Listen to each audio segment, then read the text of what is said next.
بسم اللہ الرحمن الرحیم۔ کل ہم نے عقیدے کے متعلق پڑھا تھا کہ عقیدہ کس کو کہتے ہیں، عقیدے کا کیا مطلب ہے اور کن کن چیزوں پر ایمان لانا ضروری ہے۔ یہ چیزیں ہم نے کل پڑھی تھی۔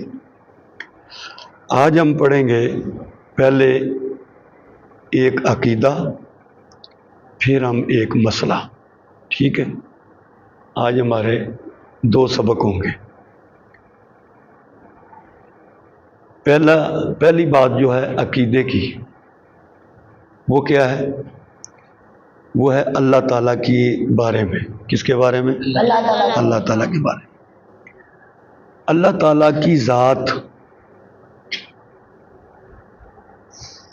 وہ ایک ہے، تنہا ہے، اکیلا ہے، اس کے ساتھ کوئی اور شریک نہیں ہے۔ دنیا میں کوئی چیز بھی خود بجھ خود نہیں ہوتی، بلکہ وہ کسی بنانے والے کی محتاج ہوتی ہے۔ کوئی چیز یہ مارکر ہے، یہ خود بخود نہیں ہے، اس کو بنانے والے ہیں، اس کی ایک کمپنی ہے، ڈالر کمپنی، جس نے اس کو بنایا، ٹھیک ہے۔ یہ تسبیح ہے، یہ خود بخود نہیں ہے، بلکہ اس کو کسی کمپنی نے بنایا ہے۔ تو ہر چیز دنیا میں جو بھی ہے وہ بنانے والے کی محتاج ہے۔ اس لیے ہمارا یہ ایمان ہے کہ کائنات، جو کائنات ہے، زمین، آسمان، یہ پہاڑ، یہ درخت، یہ دریا، یہ ندی، نالے، انسان، جانور، پرندے، درندے، یہ خود بخود نہیں، بلکہ ان کو بنانے والی کوئی ذات ہے جس نے ان سب کو بنایا ہے۔ اس ذات کو اللہ کہتے ہیں۔ کیا کہتے ہیں؟ اللہ کی ذات وہ ذات ہے جس نے یہ ساری کائنات کو، جو ہمیں نظر آ رہی ہے، یہ چاند، سورج، ستارے، یہ ہوا، پانی، یہ فضا، خلا، یہ جن، انسان، درندے، پرندے، چرندے، نباتات، جمادات، یہ ساری چیزوں کا بنانے والا کون ہے؟ اللہ۔ تو اس کو کہتے ہیں وجود باری تعالیٰ، اللہ کا وجود، اللہ کا وجود۔ یہ ہے عقیدہ کہ کائنات میں کوئی چیز خود بخود نہیں بنی، بلکہ اس کو بنانے والا ایک ہے، اور وہ کون ہے؟ اللہ تعالیٰ۔ اب ہم نے ایک مسئلہ بھی پڑھنا ہے۔ مسئلہ کیا ہے؟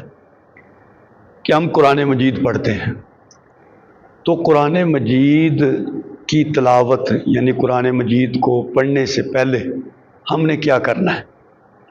تو قرآن مجید پڑھنے سے پہلے ہم نے تعوذ پڑھنی ہے۔ کیا پڑھنی ہے؟ تعوذ کس کو کہتے ہیں؟ اعوذ باللہ من الشیطان الرجیم، اس کو کیا کہتے ہیں؟ پڑھا آپ نے تعوذ اور تسمیہ؟ تعوذ اعوذ باللہ کو کہتے ہیں، تسمیہ بسم اللہ۔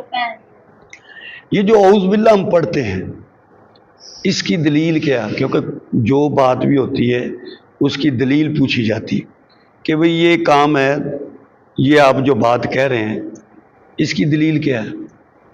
آپ کس چیز کی بنیاد پر یہ بات کہہ رہے ہیں؟ ٹھیک ہے۔ تو اس کی دلیل کیا ہے کہ ہم جو اعوذ باللہ پڑھتے ہیں قرآن مجید شروع کرنے سے پہلے، تو اس کی کوئی دلیل تو ہونی چاہیے نا۔ تو اس کی دلیل کیا ہے؟ سورۃ النحل کی 98 نمبر آیت۔ کتنے نمبر؟ 98۔ اللہ تعالیٰ کیا فرماتا ہے؟ فَإِذَا قَرَأْتَ الْقُرْآنَ فَاسْتَعِذْ بِاللَّهِ مِنَ الشَّيْطَانِ الرَّجِيمِ، کہ جب تم قرآن پڑھنے لگو تو پھر کیا کرنا ہے؟ شیطان مردود سے اللہ کی پناہ لے۔ شیطان مردود سے پناہ لے، یعنی شیطان مردود سے ہم نے اللہ کی پناہ میں آنا ہے۔ تو ہم نے کیا پڑھنا ہے پہلے؟ اعوذ باللہ من الشیطان الرجیم۔ اور حضور نبی کریم صلی اللہ علیہ وآلہ وسلم کا ارشاد موجود ہے. حدیث کی کتاب ہے مصنف عبد الرزاق، اس کی جلد نمبر 2 صفحہ نمبر 86. صفحہ نمبر 86. حضرت ابو سعید خدری رضی اللہ تعالی عنہ روایت نقل کرتے ہیں، رسول اللہ صلی اللہ علیہ وآلہ وسلم نے فرمایا کہ رسول اللہ صلی اللہ علیہ وسلم قرات کرنے سے پہلے، قرآن پڑھنے سے پہلے اعوذ باللہ من الشیطان الرجیم پڑھتے تھے.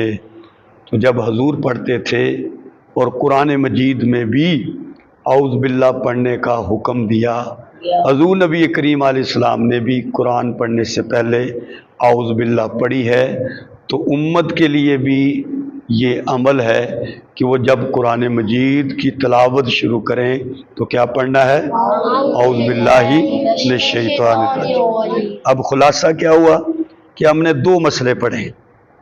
ایک مسئلہ عقیدے کا، وجود باری تعالیٰ، وجود کہ کائنات میں کوئی چیز خود بخود نہیں ہے، اس کا کوئی نہ کوئی بنانے والا ہے، اور وہ بنانے والی ذات صرف اللہ کی ذات ہے جس نے کائنات کو وجود دیا، کائنات کو پیدا کیا. لیکن اللہ کی ذات خود بخود ہے، اللہ کی ذات کو کسی نے بنایا نہیں ہے. ایک مسئلہ یہ عقیدہ، اور مسئلہ کیا ہے کہ قرآن مجید کی تلاوت سے پہلے ہم نے کیا پڑھنا ہے؟ اعوذ باللہ شیطان الرجیم. اور اس کی دلیل کس میں ہے؟ قرآن مجید میں اور سورۃ النحل میں، کہ اللہ پاک نے فرمایا کہ جب قرآن پڑھنے لگو تو پھر اعوذ باللہ من الشیطان الرجیم پڑھو. اور دوسری دلیل حضور نبی کریم صلی اللہ علیہ وآلہ وسلم کا فرمان ہے کہ حضور نبی کریم علیہ السلام جب قرآن مجید پڑھتے تو کیا پڑھتے تھے؟ اعوذ باللہ من الشیطان الرجیم. یہ 2 باتیں آپ نے یاد رکھنی ہیں.